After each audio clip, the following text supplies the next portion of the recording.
Martin's Shave Tests, Tuesday the 21st of July, quick shave going on, little chat about my love of German razors, how uniformly they are better.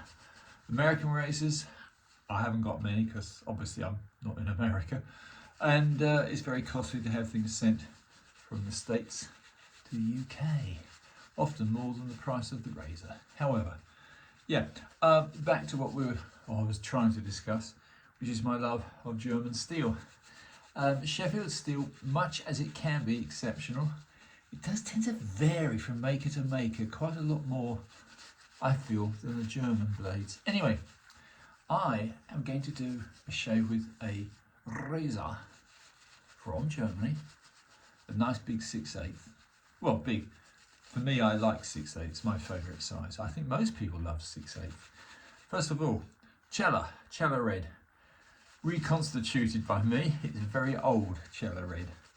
And I melted it, and so it's useful again. Anyway, I'm going to shut up and get the razor out and show you.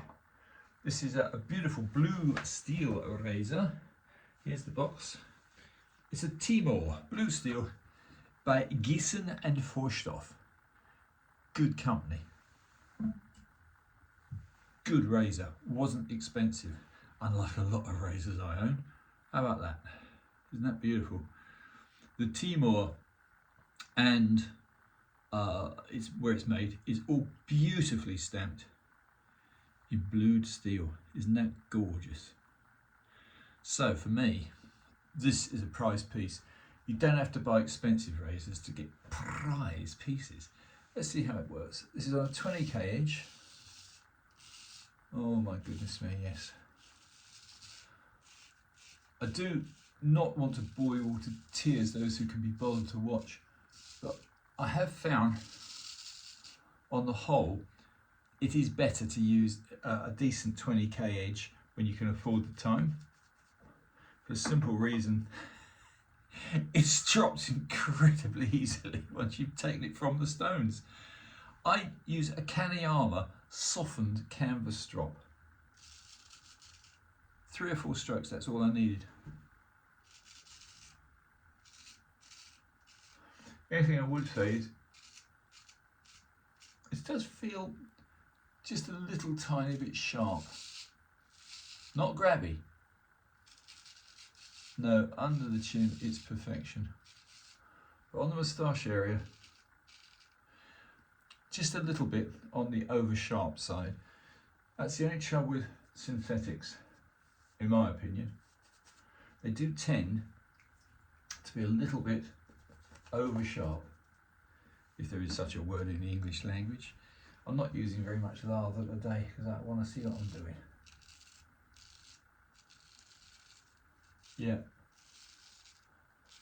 nice piece of steel. No complaints. Too early to say whether I'd make it a favourite razor. Love the size, decent size. Yeah, I'd say it needs just a little tiny bit extra lapping on a strop.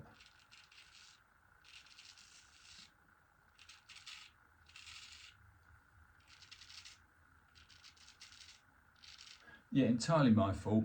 I tried to cheat and just use the canvas, which probably wasn't the best idea. So what I'm going to do, chaps, if you bear with me, is just wipe off the blade, and I'm going to strop it. I shall strop it on my best Kanayama, and I think you might be able to see it, though quite honestly you probably won't. I think I've got a couple of little hooks here. Yeah, might be able to see a little bit of it.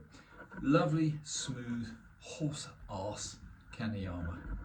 And on the other side, very highly polished. So,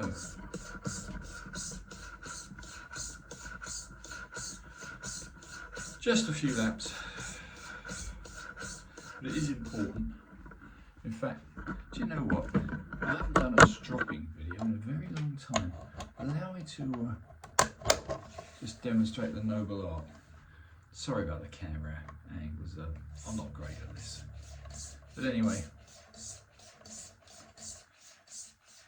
a few is enough usually. We'll call that probably 25. Very, very smooth, this Kanayama. I do love it. It was an indulgence, and I bought it when poor Mr. Naomi was still alive, who is now no longer with us. And pity is, his son, he did have a son, wouldn't continue the business. Don't think there's enough interest or enough money in it.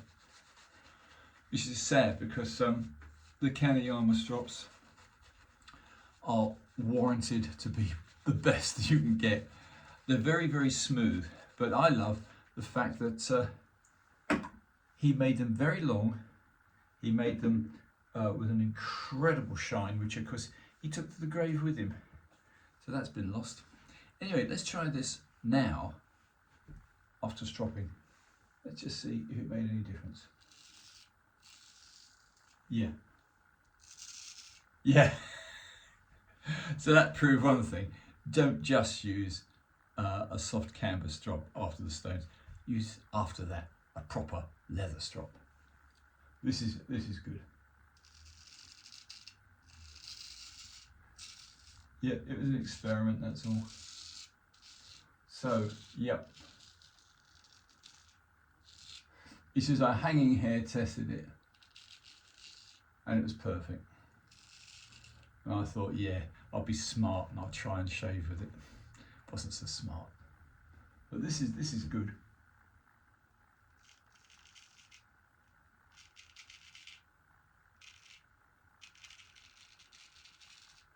I'm always a little bit ginger, shall we say, a little timid when it comes to trying out a brand new razor, brand new to me. I think this is probably 1950s, again, good period.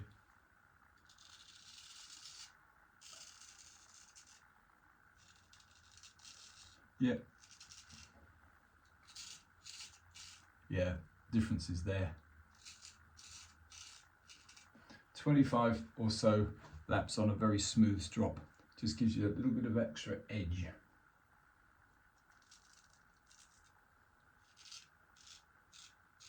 I'm not doing anything fancy today. I'm still trying to brace myself. Not that anybody's interested. My supply pipe, water supply pipe, decided to leak. And in today's marvellous modern world, outside on the pavement, there's a smart meter. And it ratted me out to the water company, saying he's got a leak. The house supply pipe isn't insured. It's going to cost me about, well, in American money, $2,000. And it's only going to take him less than a day's work. So I'm not happy. I don't think I'll be buying very many more razors.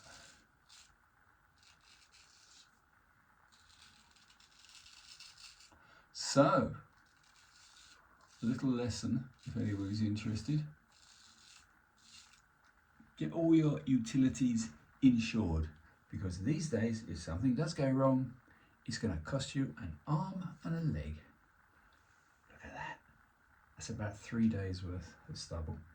Do you know what? I'm almost done. Bit of a strange shave. I hope I'm not boring anybody. Yeah, so, in praise of German steel, those boys really knew what they were doing.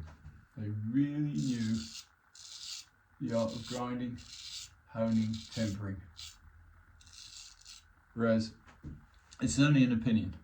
A lot of the smaller Sheffield companies, it's, I think, a little bit of guesswork what you get. George Butler, for one, I found quite disappointing. And I think I had, what, 3 razors? For Messrs. Butler. Not great. So, that is a very nice piece of 6/8 steel.